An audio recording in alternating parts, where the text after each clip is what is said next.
tivemos a alegria de psicografar um livro chamado Luzes Cristãs, e neste livro conta-se histórias dos primeiros cristãos. São, me parece, 18 histórias em forma de contos daqueles grandes espíritos que estiveram naquela época divulgando o cristianismo. Então, aquilo nos chamou muita atenção, sabe? E uma pergunta nós fizemos a eles: por que vocês deram suas vidas para Jesus? Então, eles disseram o seguinte: por duas razões. Primeiro, que nós queríamos estar perto de Jesus. Nós éramos muito próximos da vinda dele aqui no plano físico. 100 anos, 200 anos, era muito pouco tempo. A gente já sentia os eflúvios daqueles primeiros grandes cristãos, daqueles que realmente pegaram na batalha para valer, né? Tertuliano, Orígenes, Policarpo, Irineu. Toda gente que deixou aqui um legado importante dentro do cristianismo primitivo. Então, eles queriam estar perto de Jesus. E o segundo é que eles sabiam que, ao darem as suas vidas físicas em martírio, eles estariam demonstrando para o homem do mundo, em todas as épocas, a sua lealdade, e isso divulgaria ainda mais o cristianismo. Porque quando uma coisa é muito assustadora, como foram os martírios, chama atenção para o fato. Mas por que essas pessoas se permitem assim, eles aceitam assim, né? Enfim, e eu gostei muito dessa resposta deles. Eles falaram assim: você sabe que ele vinha nos receber a todos? E nós ficávamos assim muito felizes, porque era uma presença que a gente nem imaginava, a gente supunha, mas não imaginava como é que seria. Então, meus amigos, minhas amigas, é importante estudarmos esse tema, os cristãos primitivos. Muito já foi escrito a partir desse assunto, muita coisa. Nós já tivemos a oportunidade de consultar várias biografias, né, de pessoas que estiveram naquela época lá, e, enfim. O que acontece? Vamos analisar a vinda de Jesus. Então, Jesus chega no mundo num contexto, eu posso até garantir isso, completamente adverso à sua mensagem, completamente.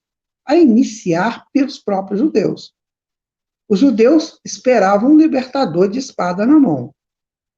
Esperava aquele Messias que salvaria todos eles do jugo, não só dos romanos, mas de todo o jugo de todos os impérios do mundo. Vamos considerar que os cristãos, os judeus começaram a se formar enquanto sociedade, mais ou menos há 1.800 anos antes de Jesus, né? E aí, nesse período, eles estiveram exilados no Egito por 400 anos, depois voltam, chegam na Palestina, dali a pouco eles mudam, né? Eles fazem um racha lá dos impérios, faz o Império do Sul e o Império do Norte. O Império do Norte é atacado pelos assírios, acaba com ele, que é a região da Samaria, a região central da Palestina, acaba com eles. Depois, mais tarde, vêm os babilônios e de novo, prende aquele povo, leva para a Babilônia, depois eles voltam, aí daí a pouco vem o exército de Alexandre, domina aquele povo todo, mais tarde vem o exército romano. Então eles tinham uma história de servidão que é uma coisa absurda. A história dos hebreus nos dá essa leitura, né, dessa coisa de eu quero me libertar disso, eu quero me libertar não só dos romanos, mas também desse jugo histórico.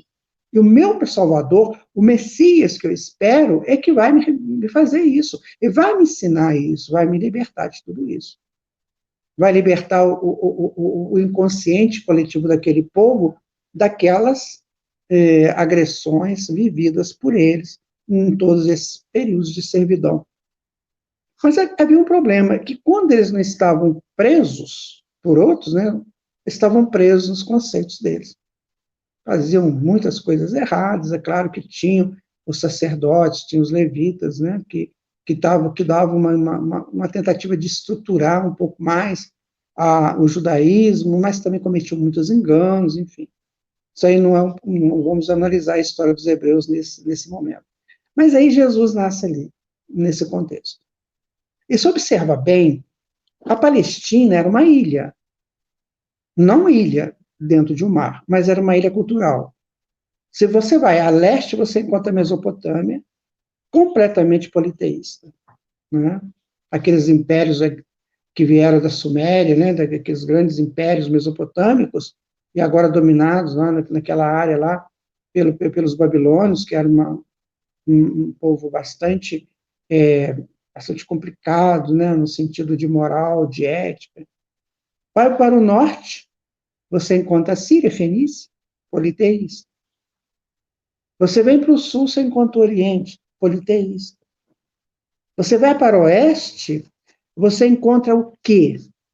O Mediterrâneo, com todas as suas culturas politeístas. Só a Palestina, que é uma região de 180 quilômetros por 80 de largura, é que era monoteísta. E que era um povo que tentava sobreviver em meio a todas aquelas culturas diversas ao conhecimento do monoteísmo.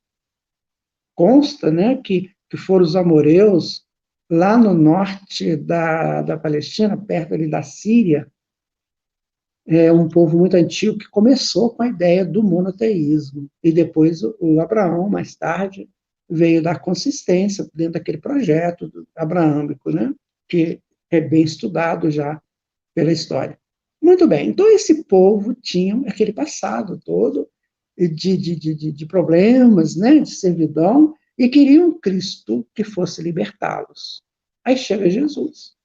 Para começar, que ele nasce numa manjedoura, segundo Emmanuel conta, para mostrar humildade, né, onde o príncipe nasceu com toda humildade. Perseguido, né, pelo Herodes, aquela coisa toda e tal, ele vai crescer, desenvolver numa região que nem era muito considerada como grande região da Palestina, que era a Galileia.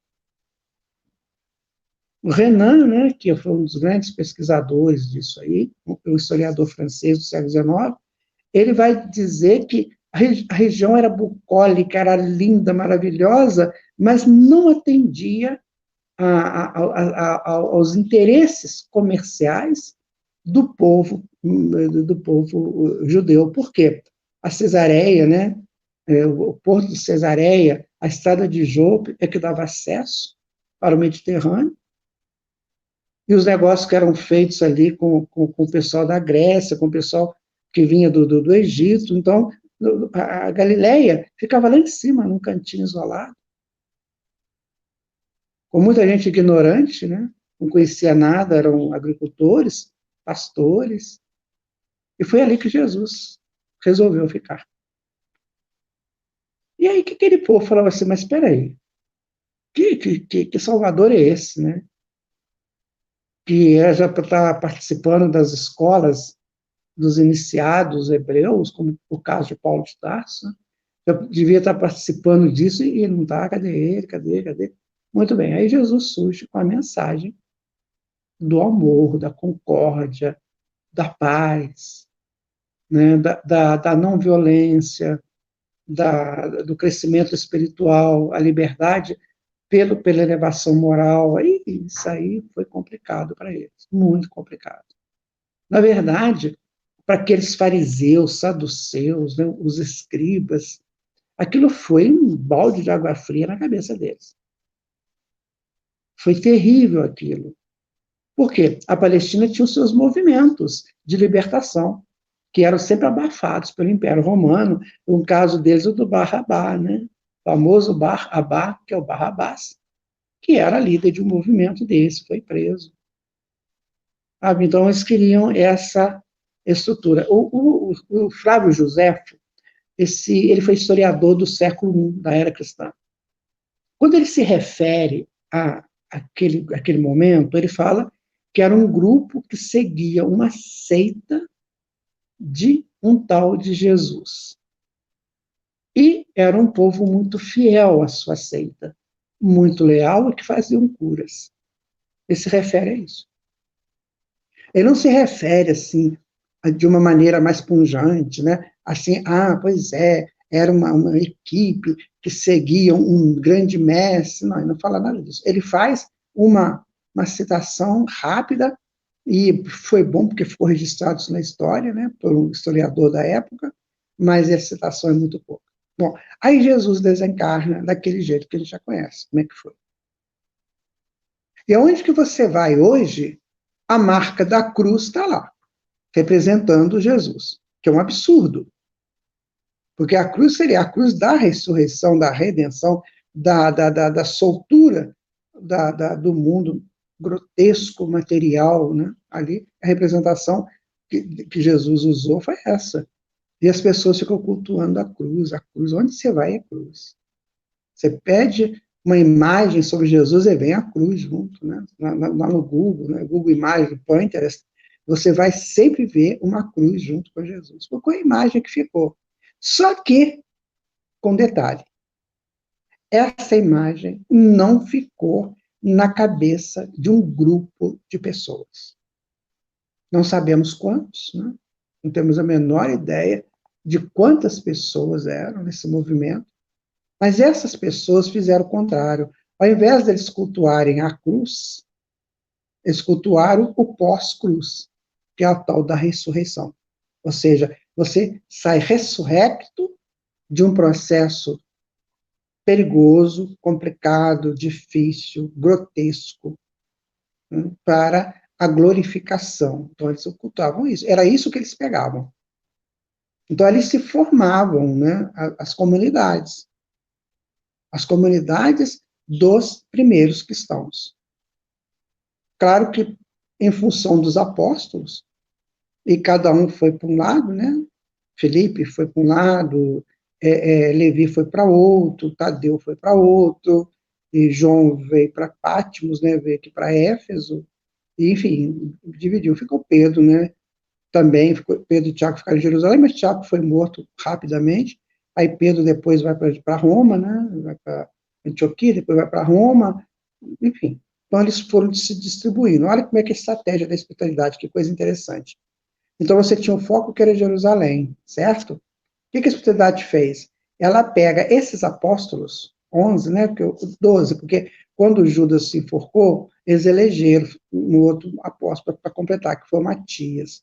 Então, esses 12 começaram a se distribuir, com exceção de Pedro, Tiago e João, que ficaram em Jerusalém, no núcleo da Casa do Caminho, que era a primeira comunidade, né?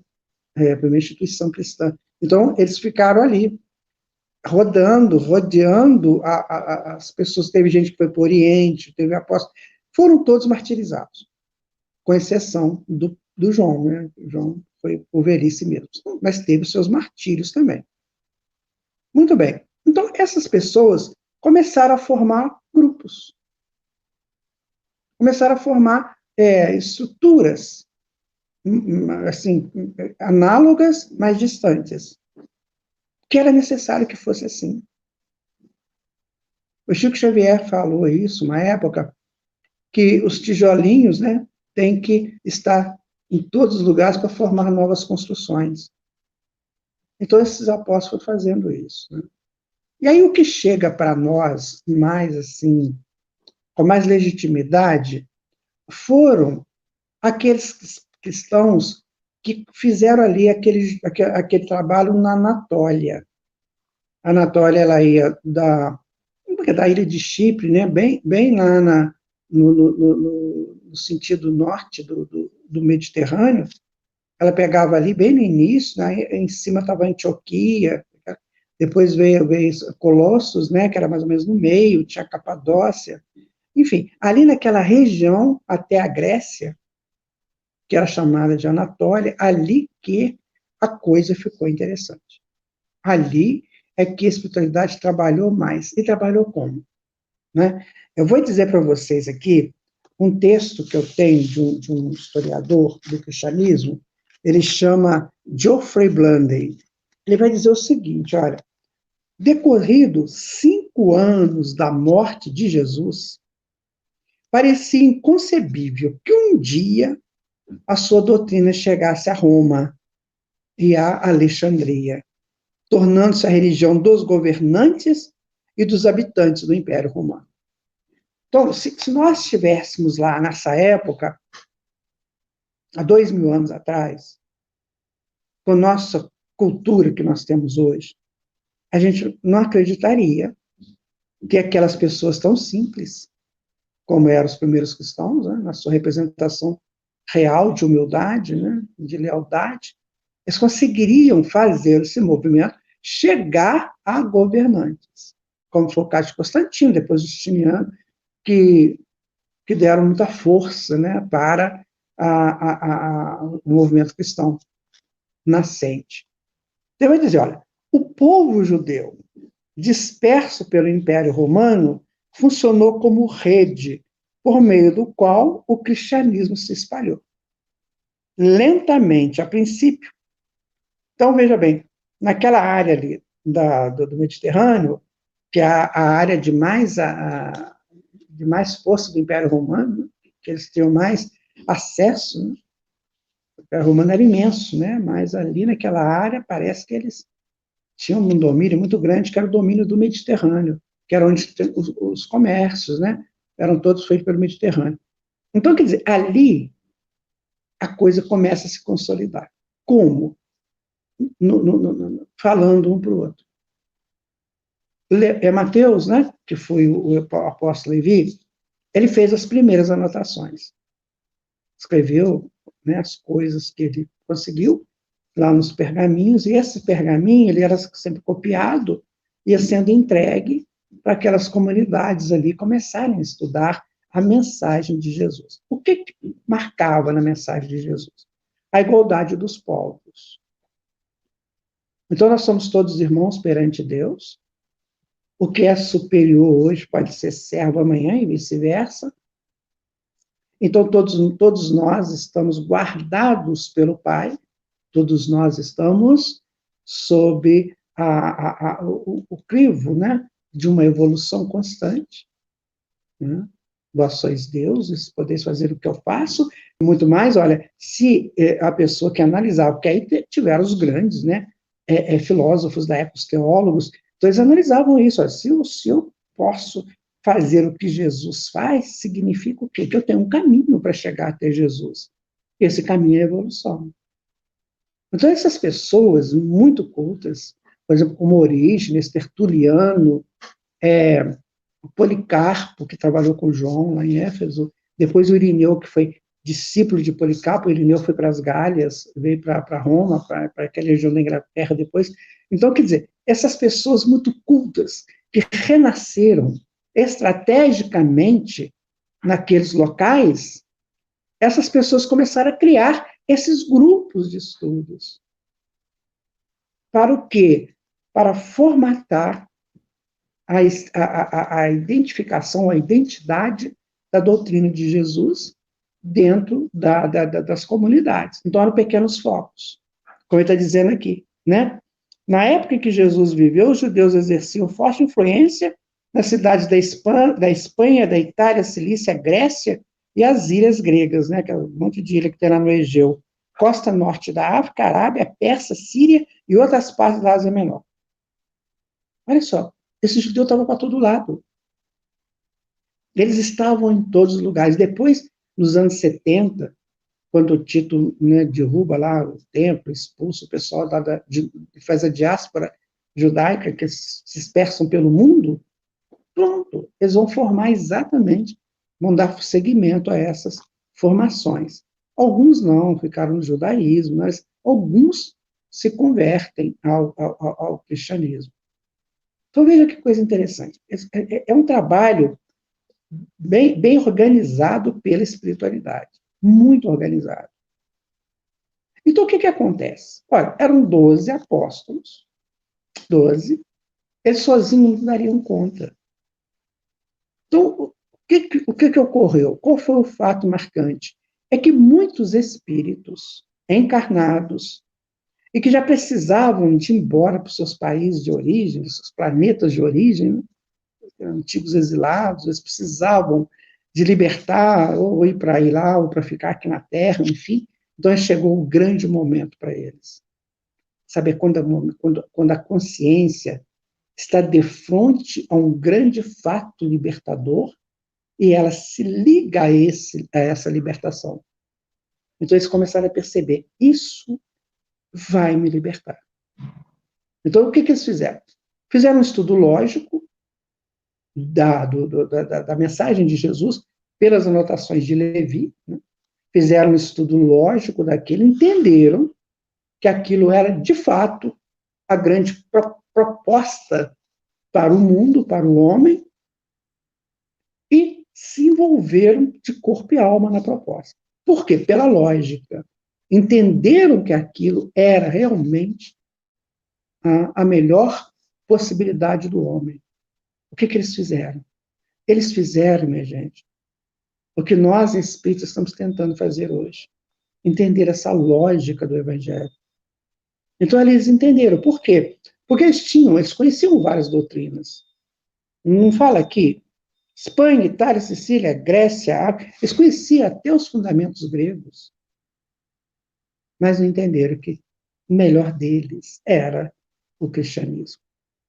Ou seja, pessoas inteligentes, muito cultas, intelectualizadas e já abrindo o coração para uma nova proposta. Aí encontra o cristianismo. Então, eu encontrei o que eu procurava. E eu vou fazer isso, é isso que eu quero. Então, esses espíritos disseminados, né, ali pela Anatólia e pelo norte da África, pela própria Roma, Espanha, né, pela Pérsia, lá em cima na Síria, na Fenícia. Então, esses espíritos estavam todos espalhados, eles foram sendo juntos pela proposta cristã. E aí, o que eles fizeram? Eles foram se aglutinando em torno da mensagem. E foram criando pequenas assembleias. Então, alguém tinha lá na casa dele um terreiro, só, gente, vamos fazer aqui nossos encontros. E aí eles encontravam ali, eram lidos, né? As anotações de Levi, às vezes alguém conheceu um apóstolo e contava para lá, contava para eles o que o apóstolo disse. Olha, Jesus então estava um dia assim, assim, falou isso. Tal. Então eles iam fazendo essas pequenas comunidades. Aí surge uma coisa muito complexa. É o seguinte, aqueles apóstolos, eles eram maravilhosos, porque afinal de contas foram selecionados por Jesus. Mas eles não tinham uma erudição para falar do Evangelho, para falar sobre o Evangelho. Eles não tinham essa erudição. Eles eram ótimos no serviço social, nas curas, nossa. E aí, o que acontece? Jesus, então, chama um que era. E vai usar dessa mesma situação que foi usado com aqueles primeiros cristãos, foi usado com estes também. Porque ele chama essa pessoa intelectual, que viveu naquela encarnação sob o comando de três grandes culturas, né? A grega, a judaica e a romana, que foi educado nessas três grandes culturas, e aí chama esse espírito e conversa com ele. O negócio é o seguinte, eu preciso que você me ajude. Não recalcitre contra o aguilhão, não vá contra a verdade. A verdade é essa.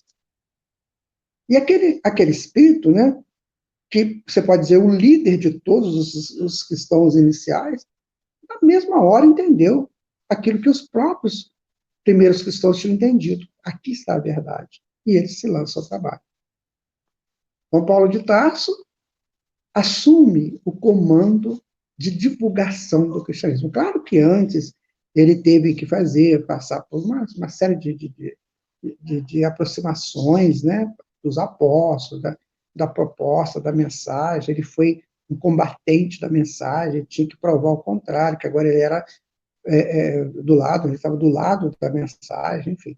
E aí Paulo começa a fazer um trabalho. Esse trabalho do Paulo, minha gente, ele é assim tão forte, tão poderoso, que se não fosse o trabalho do Paulo, provavelmente o cristianismo estaria sofrendo ainda hoje as questões do descrédito da grande maioria das pessoas. Ele hoje ocupa aí um terço, né, dos encarnados, porque dos desencarnados, dependendo da região, para cima é tudo, ela é cristã, né, segue Jesus. Mas aqui ainda tem essa porcentagem que ligado às doutrinas orientais, né, ao islamismo, até o próprio judaísmo. Mas ali aquele homem, o que ele fez? Ele ia naquelas comunidades já criadas e fomentava ainda mais aquela vontade deles de seguir Jesus. Então eles começavam a dar testemunhos. Tinha lá uma assembleia, chegava lá o pessoal de Roma, prendia todo mundo, levava e praticamente todos morriam, desencarnavam na defesa da fé cristã. E ali eram espetáculos para todo mundo ver. Quer divulgar uma coisa? Tente mostrar para as pessoas que aquilo é ruim. Que aí a pessoa vai cada vez mais querer. Por que está matando? Que tipo de doutrina é essa que estão matando as pessoas? Por quê? O que eles falam? Aí aquilo começou a aglutinar mais pessoas. Então, eles matavam 30, apareceu mais de 200 querendo saber. E aí foi aumentando, né, esse processo. Tem um historiador, um teólogo, não é bem um historiador, ele é um teólogo. Ele juntou 55 teólogos mais eminentes do mundo e escreveu, né, um trabalho, fez um trabalho sobre o cristianismo, que é um trabalho de base, né, muito profundo. Elas foram dois, né, o Dali Irving e o Scott Simquest, Scott Simquest e o Dali Irving. Esses dois teólogos, eles fizeram uma reunião de vários textos, né, de vários estudos de vários teólogos, escreveram, né, a História do Movimento Cristão Mundial, o volume 1 e 2. O volume 1 vai desde o início até 1453, né, e o volume 2 vai de 1453 até os dias atuais. Então, ele tem um texto que ele fala assim, que, cara, como é que funcionavam os cristãos? Né? Então, eles se encontram regularmente antes da aurora, num certo dia, quando cantam um hino a Cristo como a um Deus, e se obrigam por um juramento solene a não cometer más ações, nem praticar fraudes, furto ou adultério, nem violar a palavra dada, nem recusar um depósito quando chamado a honrá-lo. Depois disso, era o seu costume dispersar-se e depois reunir-se de novo para partilhar de alimento, mas alimento de um tipo ordinário e inocente. Vejam como é que elas faziam.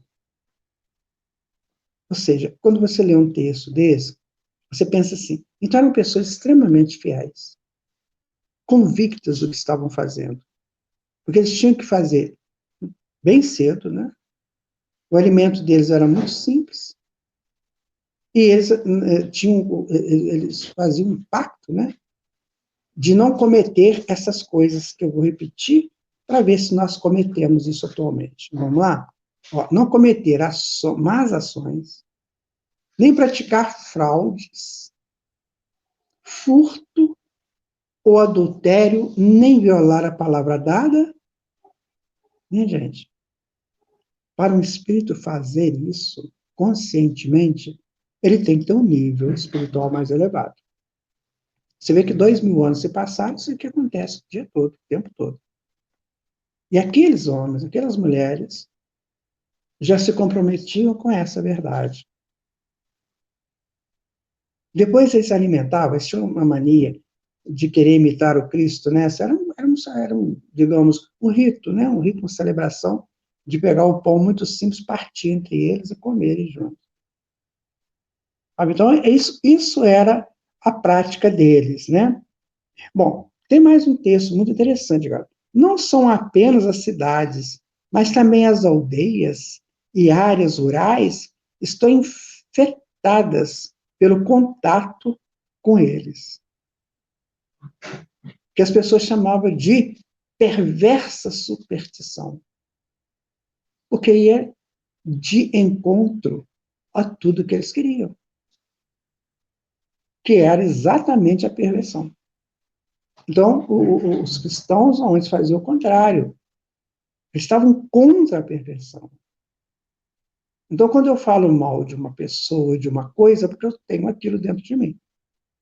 Então, se eu chamo fulano de ladrão, é porque o ladrão sou eu, está dentro de mim um ladrão, num grau qualquer. Se eu chamo a pessoa de idiota, eu sou o idiota. Eu sou o idiota. Se eu chamo a pessoa de bobo, o bobo sou eu. E assim, se eu, por exemplo, se eu falo que uma doutrina é assim, assim, assim, é porque eu ainda estou envolvido com isso. Porque eu identifico lá fora o que eu tenho aqui dentro. Isso é da psicologia, né? Jonah James fala sobre isso. Aí ele vai dizer, olha, quem escreveu isso foi Plínio, né? Então ele vai dizer o seguinte, penso, porém, que é ainda possível detê-la e extirpá-la. De qualquer forma, é certo que os templos, que estavam quase desertos, estão de novo atraindo multidões. Você vê a força do cristianismo. Os sacrifícios que eram negligenciados são de novo oferecidos. A carne de animais sacrificados, para a qual até recentemente era difícil encontrar, o comprador está vendo por toda parte. Por quê? Quando a pessoa começa a massificar muito uma doutrina, então as pessoas que vão chegando, que não têm a evolução, o tamanho moral daqueles primeiros, eles começam a massificar aquilo com as suas culturas pagãs, que foi o caso que aconteceu com o cristianismo. O paganismo adentrou o cristianismo. E ainda hoje nós vemos ritos pagãos dentro do próprio cristianismo. Mas eles, os primeiros não, eles foram absolutamente fiéis, né? Foram extremamente fiéis. E a coisa chegou num tal ponto, o movimento cresceu tanto, que chamou a atenção do Constantino, né, que foi um imperador romano. E o Constantino, o que ele fez? Ele então falou assim, vamos fazer então um conclave aqui, porque estão falando muita coisa, cada um está falando uma coisa, cada um está falando outra. Então ele fez o Concílio de Nicéia, né? E ele no Concílio de Nicéia tinha os bispos. Os bispos é uma palavra que significa supervisor. Então, eram supervisores das comunidades. Aí já estamos chegando no século IV, né? Estamos 300 e pouco, 300 anos depois de Jesus. Então, já tinha os pais, né, que saíam pregando, né? E tinha os supervisores deles. Porque, claro, tinha muita idolatria, tinha muita coisa errada, tinha muito conchavos. Então, esses bispos tinham a missão, a função de supervisionar tudo isso. Mas aí começa a criar o famoso clero. Aí a coisa entra para um outro campo.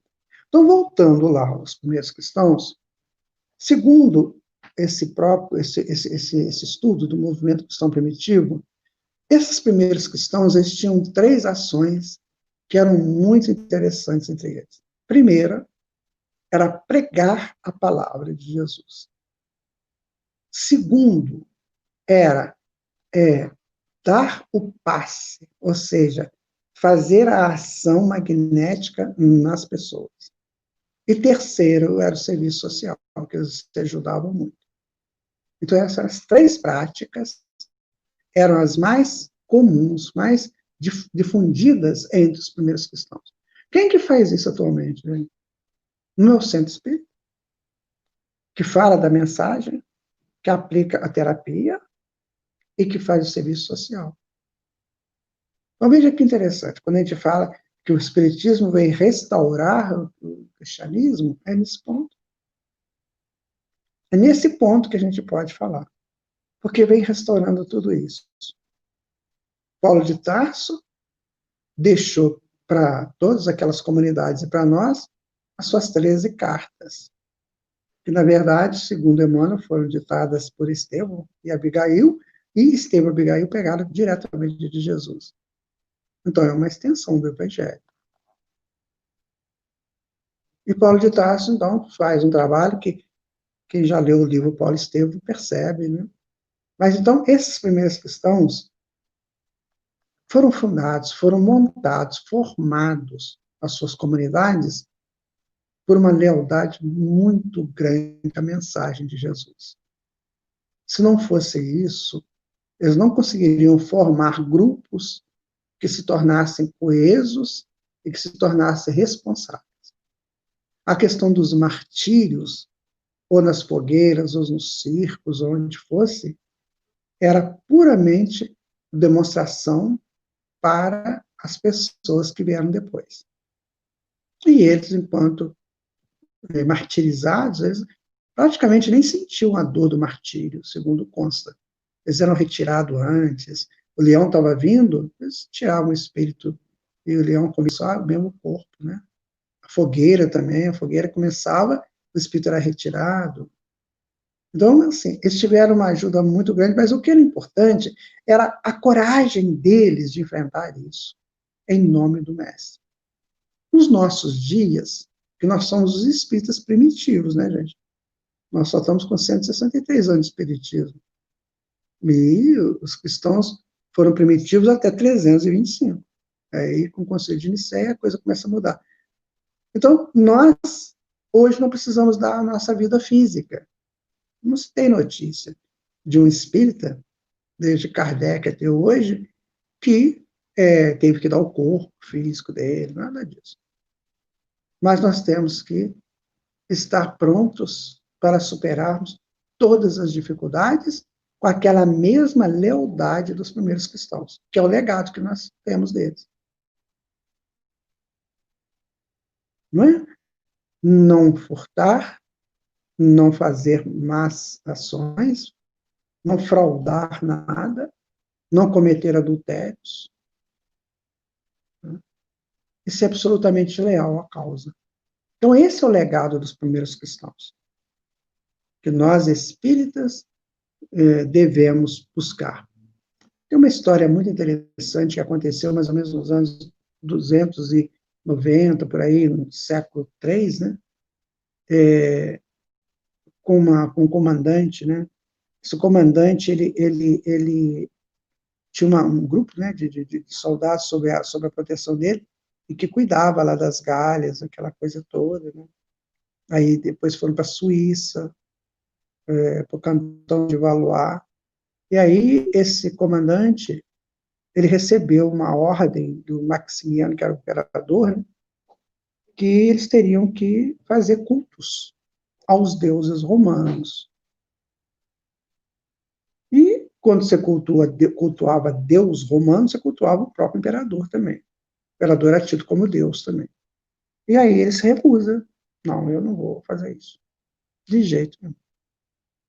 Eu sou cristão, porque a legião dele era uma legião cristã. Ele comandava um grupo de cristãos, eles eram sócios, mas eram cristãos. E aí ele falou, não, nós vamos fazer isso aqui. Nós cultuamos o Senhor Jesus.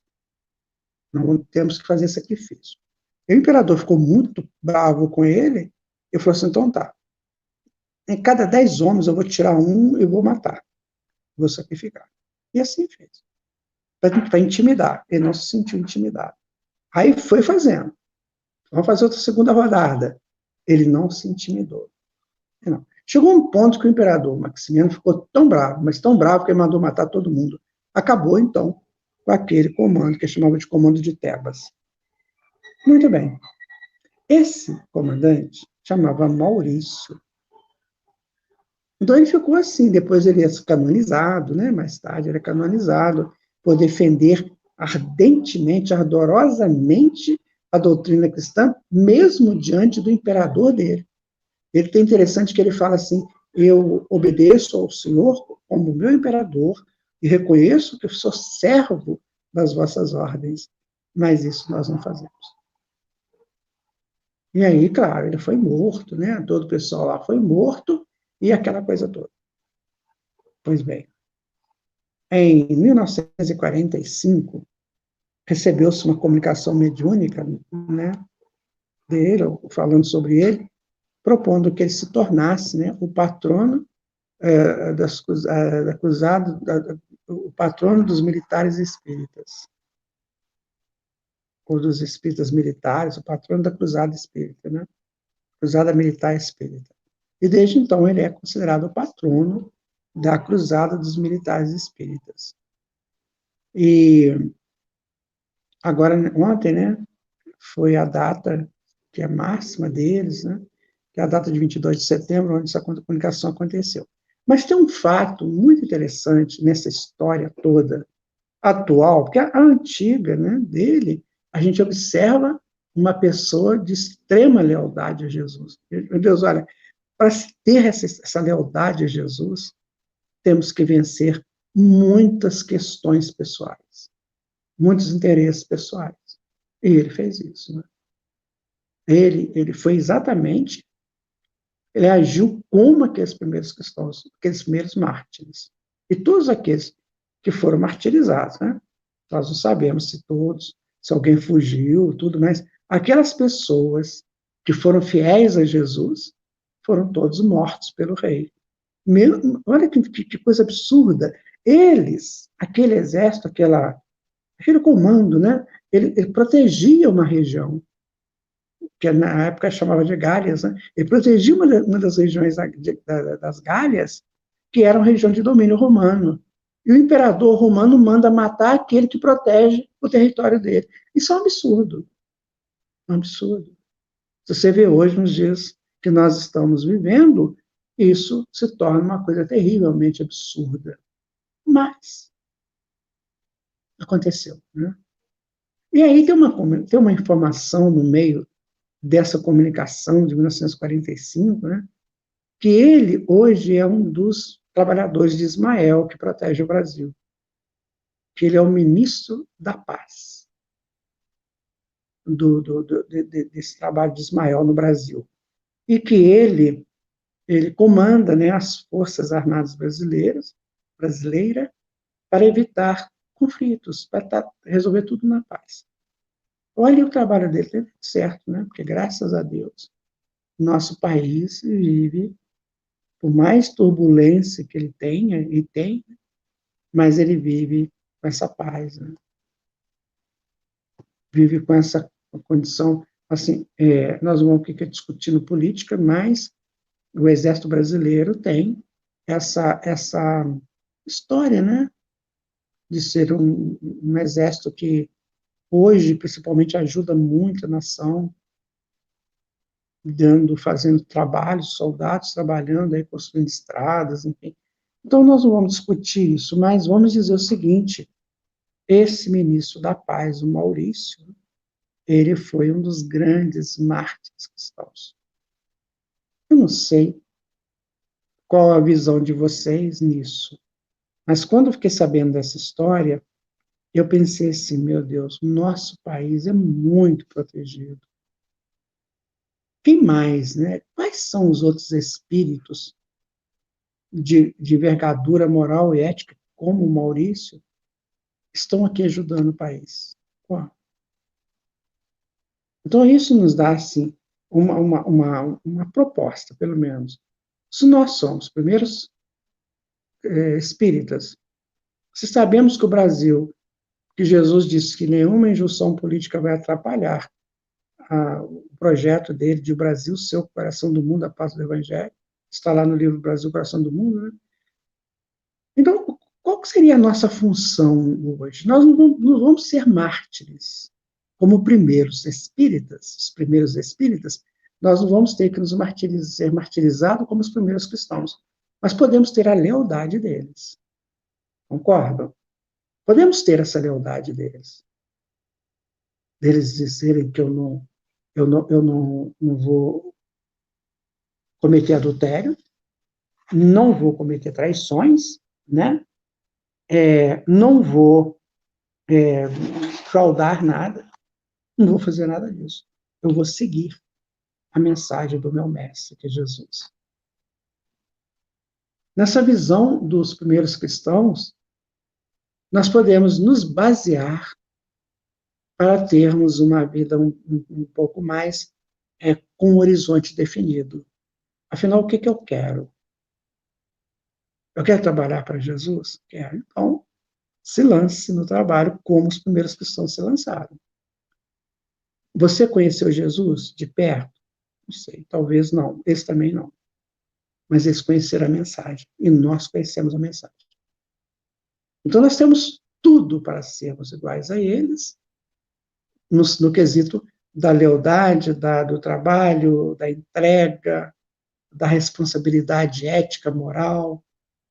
Temos que fazer tudo isso, porque nós já fazemos nossas sessões de estudos, né, palestras, estudos, temos o passe, temos o serviço social, que como eles faziam também, e agora temos que trilhar um caminho mais tranquilo, mais reto, em direção ao nosso propósito encarnatório e de evolução, com certeza, seguindo Jesus. Porque não há outra maneira de nos libertarmos de todos esses aguilhões, né, que nos prendem, do que se fazer isso, do que ter um propósito cristão em mente. Então, minha gente, eu agradeço muito pela oportunidade de estarmos juntos nesse estudo, pedindo a Jesus que os ampare cada vez mais, né? Que quando retornarem essas atividades presenciais, que a gente vá com mais garra, com mais vontade, porque penso muitas pessoas vão nos procurar.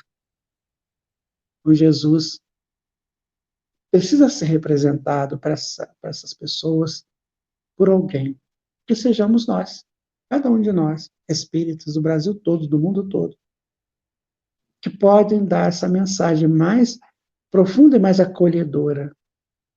O Espiritismo é o Consolador prometido, no Evangelho de João, capítulo 15. Né? Agora, o que é o Consolador? O Consolador é aquele que acolhe e que instrui. Este é o Espiritismo. Ele acolhe e instrui. Que a gente possa ser esse consolo para a humanidade. Sermos acolhedores e instrutores daqueles que nos buscarem.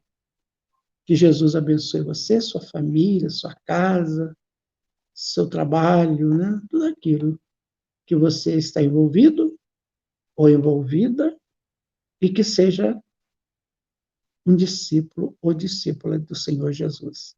Agradecido, fiquem com Ele. Muita paz.